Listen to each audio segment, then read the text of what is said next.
Sebastian.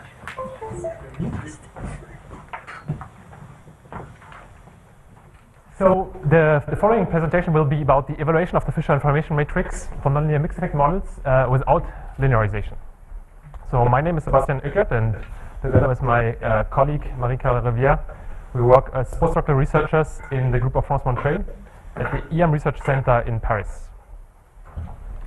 And we worked together on this project, and we came up with slightly different approaches. But since a lot of the methodology is still shared between our two approaches, we decided to do a joint presentation. So we'll hear some parts from me, and then some parts from Marie-Carole. But before I want to start with the actual presentation, I want to thank the organizing committee for giving us the opportunity to talk here. And I would like to acknowledge the DD More initiative that France mentioned, who is paying my postdoc, and the Ideal initiative, who is paying the postdoc of Marie-Carole.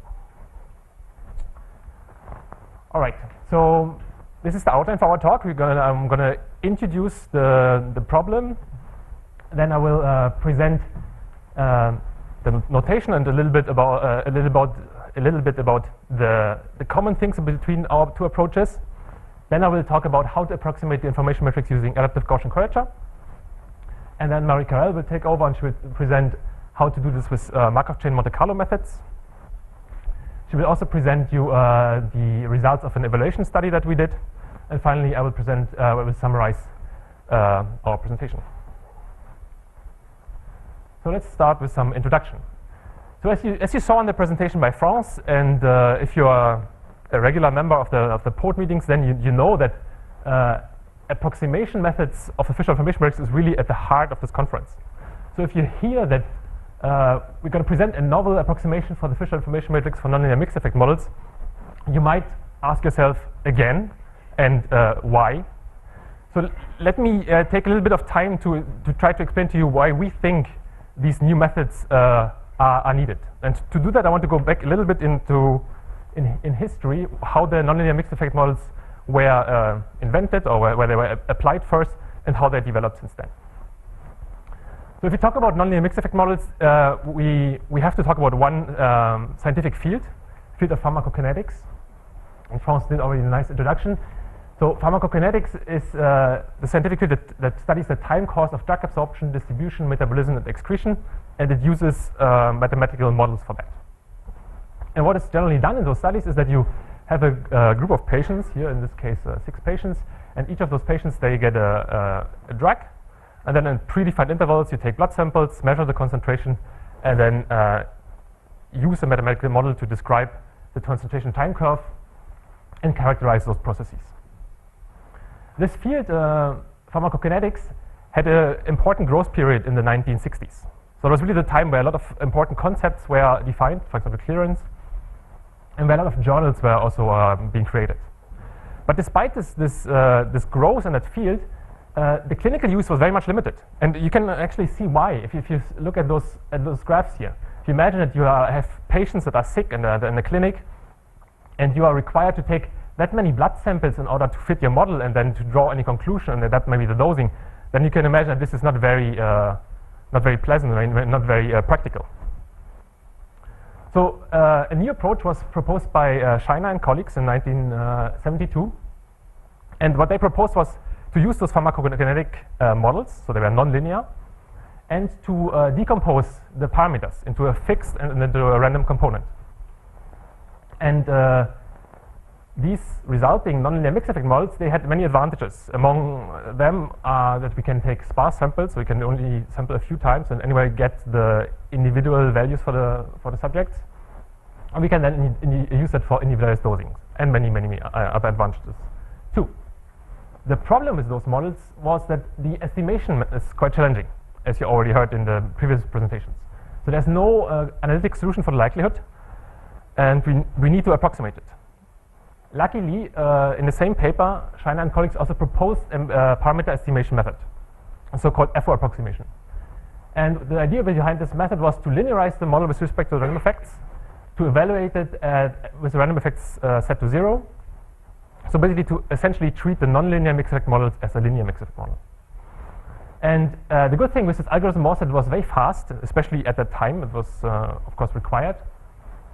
And also, I think what is very important, from 1980, it was available in a, let's say, a relatively easy-to-use software, which is nonmem. So this really helped to adapt this approach, at least in the field of pharmacokinetics, quite a lot. So how did it look on the design stage?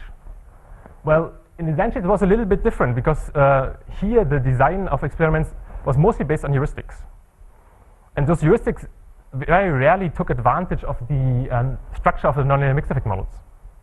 So they didn't do necessarily the sparse sampling. And this could change after France introduced a approximation of the Fisher information matrix, which was also based on a FO approximation. So same idea, we first order approximate the nonlinear mixed effect models and then treat it as a linear mixed effect model. So when we look then at on the estimation side, it quickly turned out that this FO approximation was not the best method. It turned out to be biased, and consequently the asymptotic theory did not really apply. And it happened already for rather simple models. So what we could see then is a rather large development of new estimation algorithms. And here I listed a few, it's certainly not all of them, but I think they are maybe the most important ones. Starting with the different linearization method, where we don't linearize around the mean of the population, but around the mode of the individual parameters introduced by Lindstrom and Bates, also sometimes referred to as the first order conditional approximation. Then a number of approximation methods that directly approximate the integral of the likelihood expression, starting with the Laplacian approximation introduced by Turney and Cadane in '86, important sample introduced by Guicke in 1989, Gaussian quadrature by Davidian and Galland, as well as the extension adaptive Gaussian quadrature by Pignard and Bates in '59. And then we have here maybe let's say the most advanced and the newest method, which uses Markov chain Monte Carlo sampling to approximate to sample directly from the individual parameter vectors, which is called stochastic approximation expectation maximization, and which was introduced by Kuhn and Lavielle in 2004. And with all those methods, you can imagine that there were, of course, also several papers being written comparing those different methods, how they performed in practice.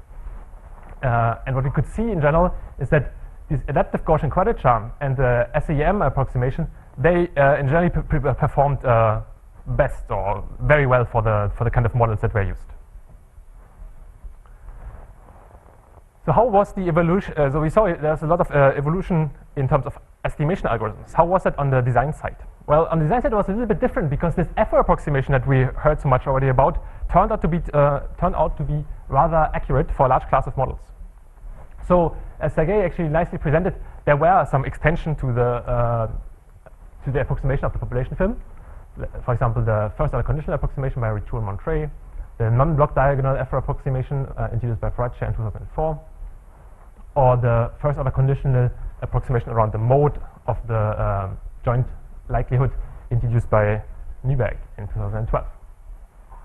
And these extensions of the approximation, they had only they improved only in some cases. So they were not a clear improvement upon the first order approximation, and some turned out to be actually even less accurate. So this is, I think, one reason why the FO approximation is still the most used method in population optimal design. And of course, it's also the one that is most used in those two software, PFIM and POPET. However, since there were these very powerful estimation algorithms on the estimation side, there was also an evolution of models. So nowadays, the models in the field of pharmacokinetics, or pharmacometrics as it's called nowadays, they are much more complex. We have more complex random effect structures. We might have actually multiple levels of random effects. We might have correlations between all those random effects, so full omega matrices. These models, they might handle multiple outcomes at once, like a parent and a metabolite, or PK/PD in one model. And then consequently have also many parameters. And maybe most importantly, there are more and more discrete models. So if you have discrete clinical endpoints they're also described as discrete nonlinear mixed effect models. And for those cases, the FR approximation is not at all appropriate, like for the discrete outcomes, or much less appropriate. And based on that, our objective was to use those estimation algorithms, or the integration algorithms that had been shown to be very efficient on the estimation side, and apply them to the calculation of the information matrix for nonlinear mixed effect models, both for continuous and discrete outcomes. So let's look at how we did that. First, I want to start with some notation. So as I said, we talk about nonlinear mixed effect models, and we have two cases, continuous and discrete data. In the continuous case, we describe the response vector for individual I, where I is in the range of 1 to n, which depends on a nonlinear function f and a vector of residual errors. And those residual errors, they follow a normal distribution, mean zero, and variance matrix sigma, which is generally taken to be diagonal. And the nonlinear function f itself then depends on a vector of elementary design parameters, which can be the doses, the times, basically anything that you can change in a design, as well as a vector of individual parameters. And those individual parameters, again, they depend on a vector of fixed effects and a vector of random effects. And those random effects, they again assumed to be normally distributed, mean zero, variance omega. For the discrete data, we formulate the model slightly different. We model the probability, the conditional probability of the response given the random effect. Generally, we assume that the individual responses or the responses within one subject, they are independent, so we can write them as the product. And then those probabilities are given through this function h, and that probability function h then depends again on the design variables xi, as well as those individual parameters here. In this setting, then the population information matrix, so the information matrix for all subjects in your trial, on your experiment, is then dependent on all the parameters, which is the sum of the fixed effects, the inter-individual random effects, as well as the residual error parameters, as well as the population design, which is just the sum of the individual designs for the subjects. And we can write this population information matrix as the sum of individual information matrices.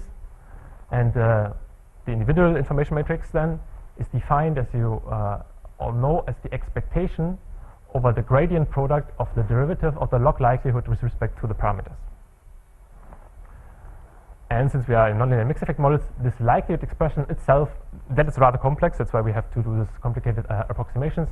It's the integral over the joint density. The joint density depends on, or is composed of the probability of the data given the individual parameters times the density for the individual parameters. So that's the setting where we are operating. And so now let's talk how we can actually calculate this information matrix without using any linearization. So the first thing we can do is we can write this expectation as an integral. Simply, I can realize that here the density for the data is simply the likelihood.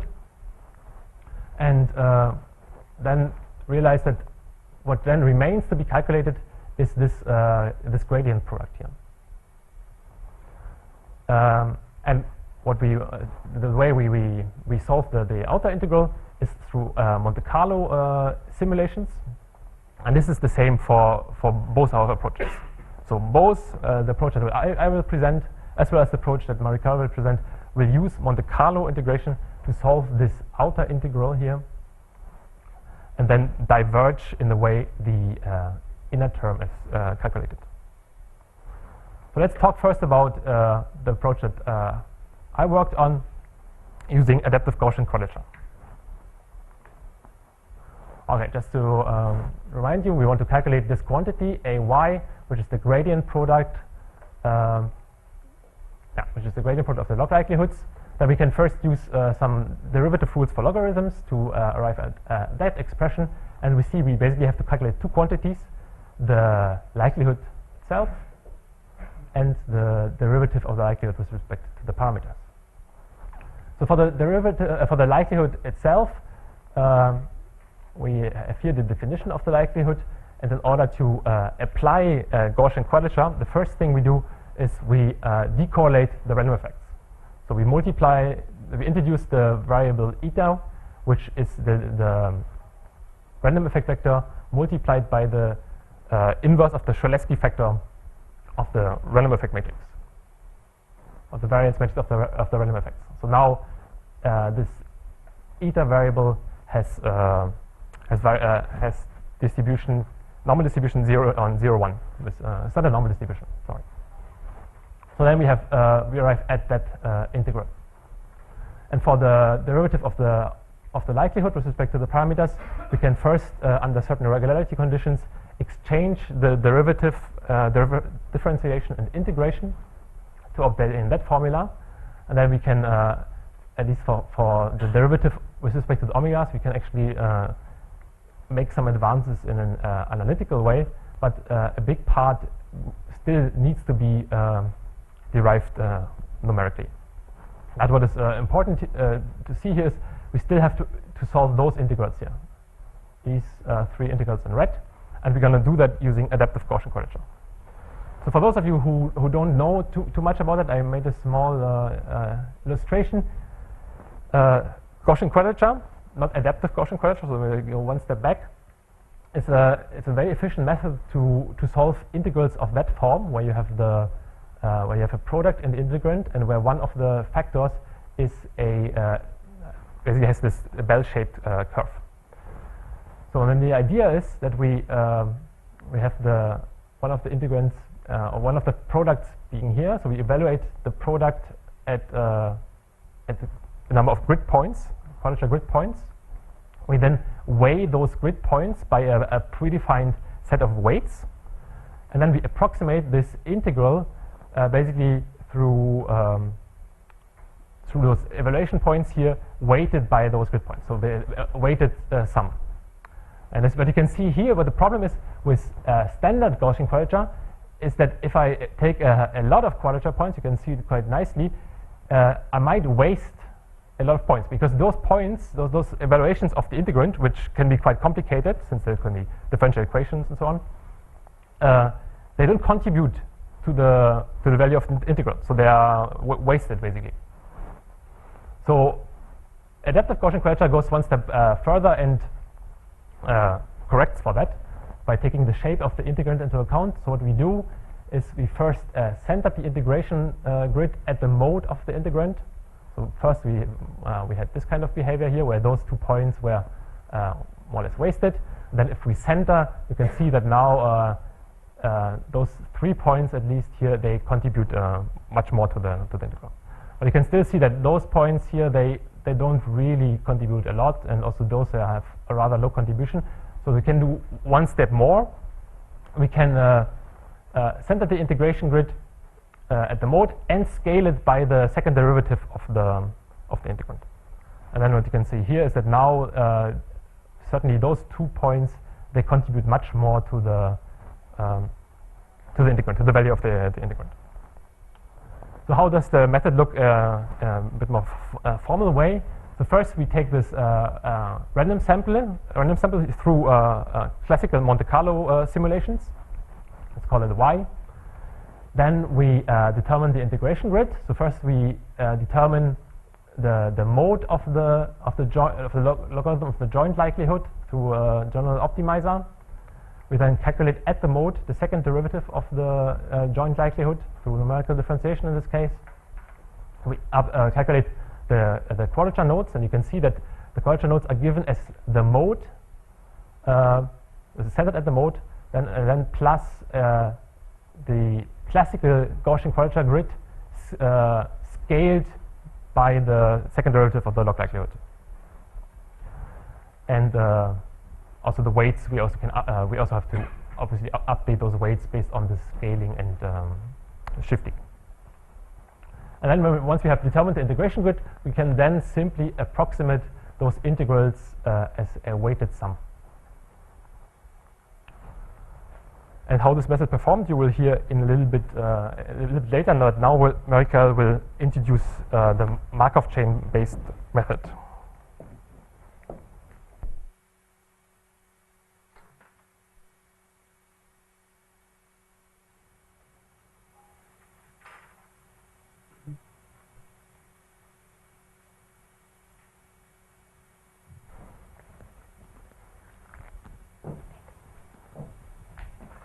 So now I will present you the approach based on NC. So first a reminder, we told that the Fisher information matrix can be written as the integral on y about these terms multiplied by the likelihood. So as Sebastian, I will estimate this integral using a Monte Carlo approximation. And now I will present you how I estimate this AY term. So after some calculation, we can arrive to this formula. And what we notice in this formula is that this term here is exactly the conditional density of B given Y. So it's the two similar integrals. And so we will estimate this integral on B using Markov chain Monte Carlo. So we just have to sample in this distribution and replace it to estimate these integrals. So the algorithm is simple. We are drawing a R sample from Y in its marginal distribution for the MC part.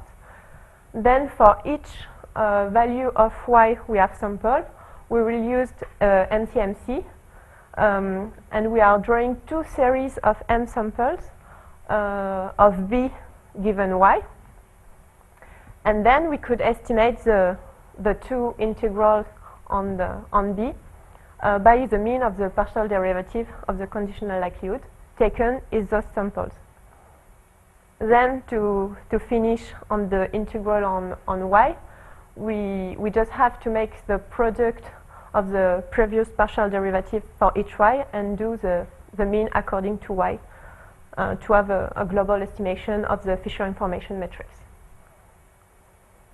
So now I said, okay, we sample using NCMC in the density of B given Y, and we replace in the partial derivative of the conditional log likelihood. But how to calculate this partial derivative? So first, you can try to do it by hand. So we did it for continuous data, and we arrived to this formula, which is quite big, but you can simply compute it in R or other language. Or you can do it numerically for all types of distribution. For NCMC, we use STAN software, which was developed by the STAN development team in Columbia University by Gelman, Carpenter, among others. It's really a recent software that is growing and growing up and very efficient. So STAN is a Markov chain Monte Carlo sampler. So similarly to Jack, just another Gibbs sampler or bugs.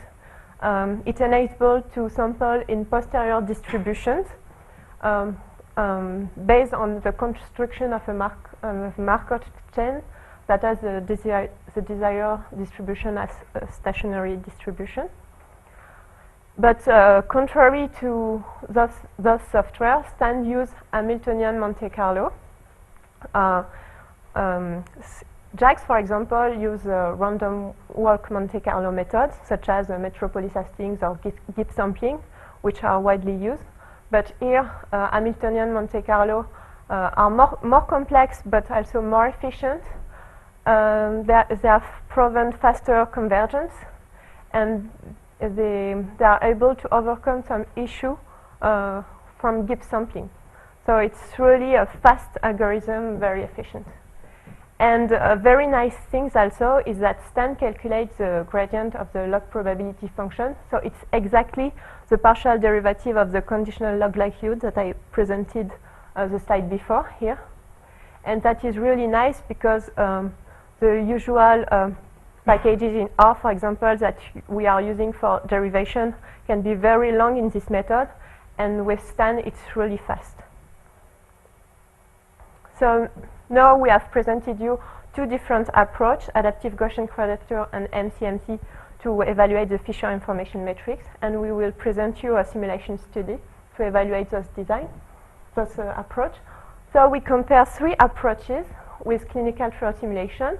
So we compared first order linearization, and for that we used PEFIM software 4.0 with adaptive Gaussian quadrature that Sebastian presented. It was implemented in R, and the MCMC approach was also implemented in R using STAN. And we compared it with clinical trial simulation. For that, we have simulated 1,000 data sets. And then for each data set, we have estimated the parameters using monolith of 4.3. And we have compared these approaches in terms of relative standard error. So it's the root of the square root of the diagonal terms of the inverse of the Fisher information matrix, and we compared it with relative root mean square error. And then we also consider calculation times. So first we took a standard example, the warfaring example that Franz presented you. So it's a one compartment model with first order absorption and elimination. We have here 3 parameters, and I have plotted some data where we can see the concentration in function of time for different patients. For this model, we have fixed effect with those values for key A, V, and the clearance. We have chosen exponential random effect with those variances, proportional residual error, and for the design, we have 8 times and 32 patients. And this example, as in the presentation of Franz before, was included in the comparison paper of Nature. So for this very standard example, as expected, FO approximation works really well compared to clinical trial simulation. And the two approaches we proposed also perform very well on fixed effects and on the variance of random effects. So for this simple example, we can check that everything is okay and all methods perform well.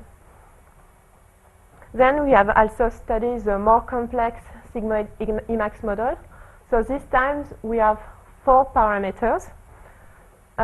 Again, I plotted the response in function of the dose for some patients.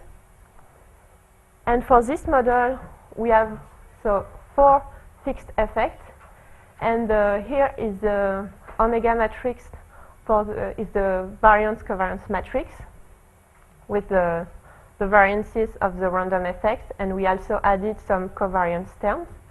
And we have an heteroscedastic error with 2 parts, an intercept and a slope.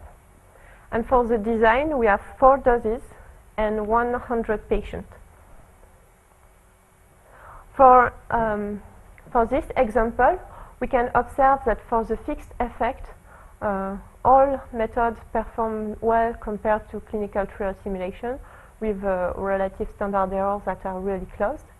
And for the random, for the variance on the random effect, we can see that for some parameters, values are exploding, and that for first order linearization.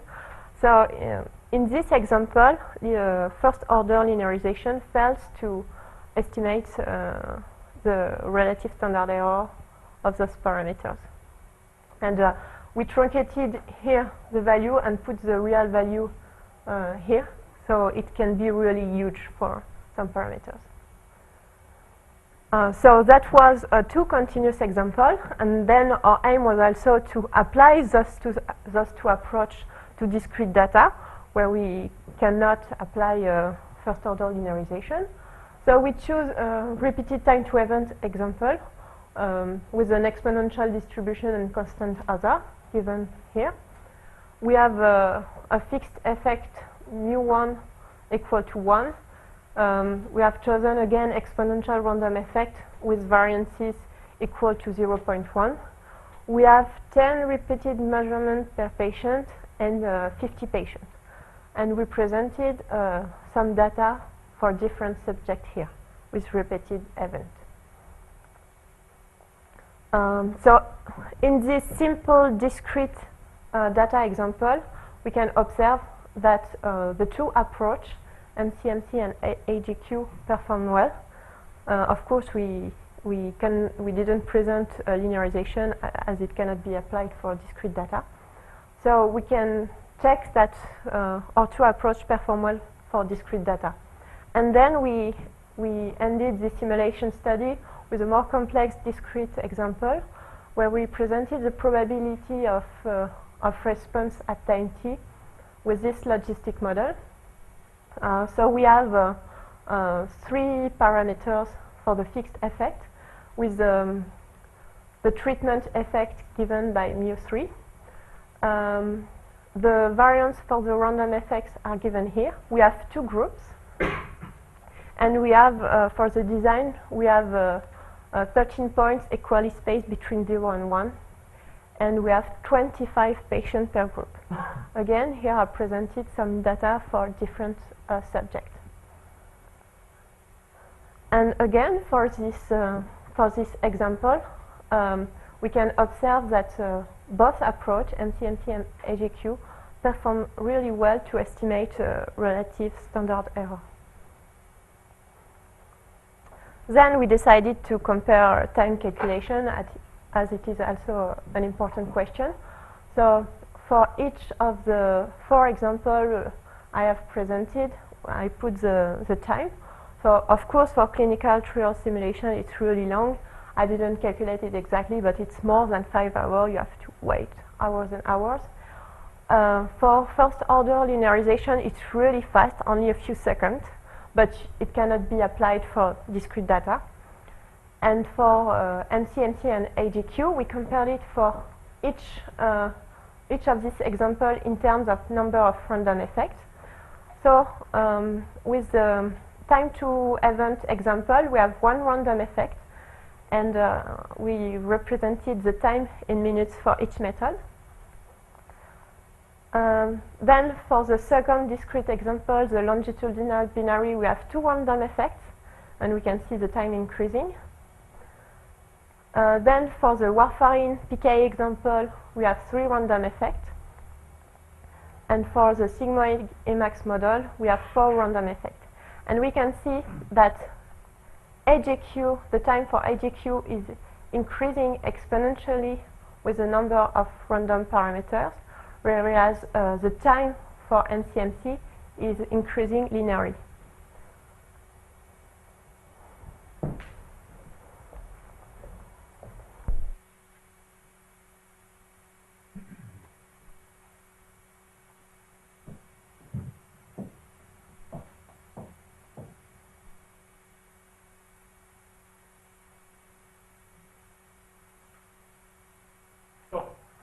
To summarize, I hope what we could present to you is that there is a need for new approximation methods to the Fisher information matrix, simply due to the evolution in models. And we presented you 2 approaches, both based on Monte Carlo simulations that are in a way complementing. They have a number of advantages. They both work for adapted for discrete and continuous models. They both are independent of model linearization, so they are asymptotically exact if we take enough samples. They were, for all the examples that we looked at, in very high agreement with the results from the clinical trial simulations. But there, of course, there are also some drawbacks with those methods, and one is the runtime that you saw. So these methods, they are several orders of magnitude slower than the Afro approximation, and that can of course be a drawback.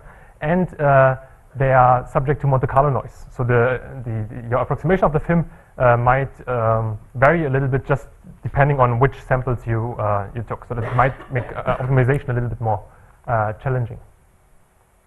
So what are the next steps that we want to take? We want to published those approaches as R packages on CRAN, and I think Monte Carlo, she's already very advanced in that step, so it's only won't take that much longer.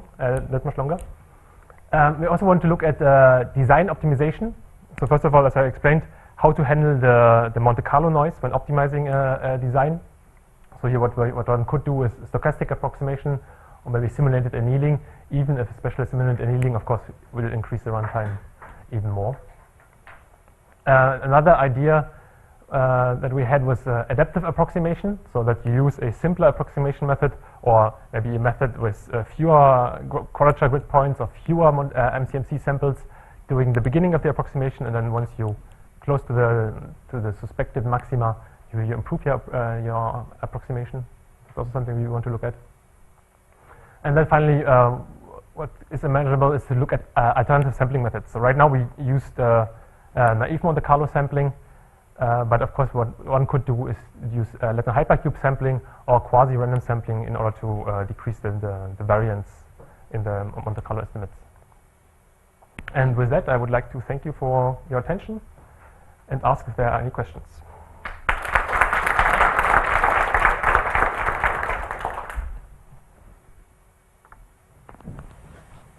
Yes? The sigmoidal Emacs, in the case when you don't have random effects, you quite frequently have the problem, so if you don't have individual effects, so you quite frequently have the problem of fitting the model to the data because maximum likelihood estimate might not exist. I just wonder how this is now in the nonlinear mixed effects model's case, and whether this might in some sense decrease the estimated variability of the individual effects. Whether you had did you have a look at the individual fits? No. And I mean, it's true that for the Gaussian quadrature, that's probably an issue because you have to find the mode of the joint likelihood. But I think for your approach, it's not really an issue, right? Because you're never actually having to fit the data to the model to the data, or to the samples. Let's say it's not data, but Yeah. You're directly sampling from the. Yeah, I'm sampling into the distribution. So I think what you say, it could be an issue for Gaussian quadrature. We didn't see it in this example, but maybe it might occur. But I think for MCMC, it's less of a problem. It was just interesting to see this big difference in the in this mean squared error for the variance estimates. Okay, and your comment is also in regarding that maybe the clinical trial simulations, they are maybe I don't know, that this was one idea which might be related. Right? Yeah. But even though the approximation method that was used to estimate was also MCMC based, so it's not based on individual estimates. I was just wondering, is the exponential growth of the runtime for the quadrature method, the number of random effects, is that because you're evaluating the function on a grid that's the same dimension as the number of random effects? Exactly. So have you looked at optimizing the number of support points to actually evaluating that? I mean, some of these methods you can just use 3 or 5 points, can't you, each dimension?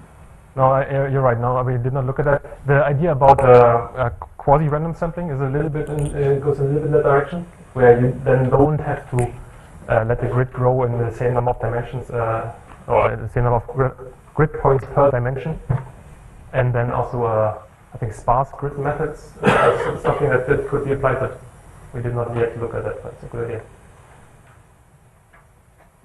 I'm just thinking about times. So in order to get at least reasonable approximations of uncertainty in a simulation study, in clinical trial simulation, maybe you need 30 simulations if you're really just trying to get order of magnitude things. So how many simulations were you doing here that it took 5 hours to do a study? 1,000. So could you really reduce that time down to close to what you guys are getting if you had 30 samples? How much would one run take, for example? Like 3% of the time. Yeah, exactly. So I think it still would be the faster, and it's a bit unfair comparison because the clinical trial simulations, they were run in Monolix, which is a compiled language, and our approaches they are at least the adaptive Gaussian curvature is implemented in R, which is a very high-level language. So I think we could significantly improve the runtime just by switching to a different language. So I think there will still be a advantage in runtime.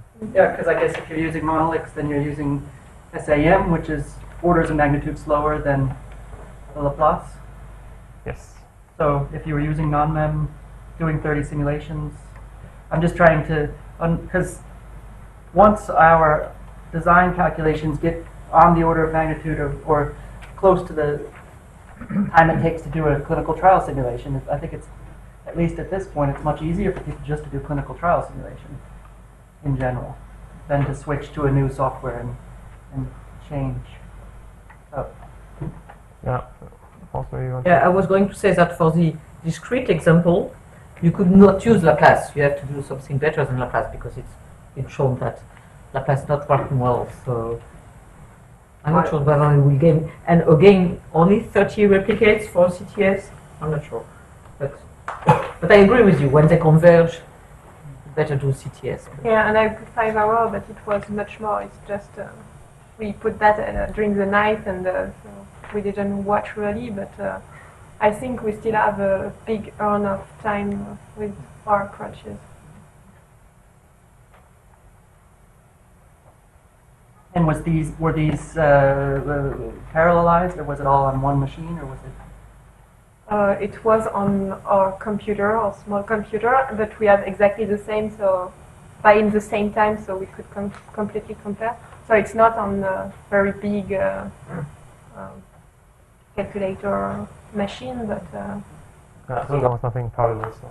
no, nothing. But both, everything can be parallelized as CTS, as well as our two approaches.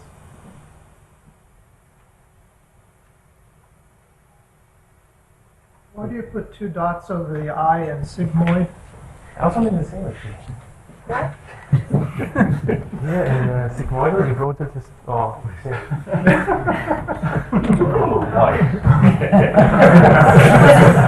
This is a French way to write it. You put 2 dots in French.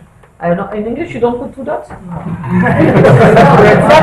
American English I know, but in UK English, you put 2 dots or 1 dot? Okay, sorry, so that's a French linearization. Well, maybe it was a German person, and they put dots. Oh, no. I don't have 2 dots on I. In French, sigmoid in French we have 2 dots. Thank you.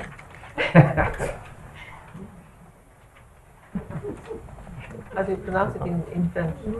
Pardon? How do you pronounce it? Sigmoid. Sigmoid. Yes. It's long E. Yeah, long E, yeah. Thank you.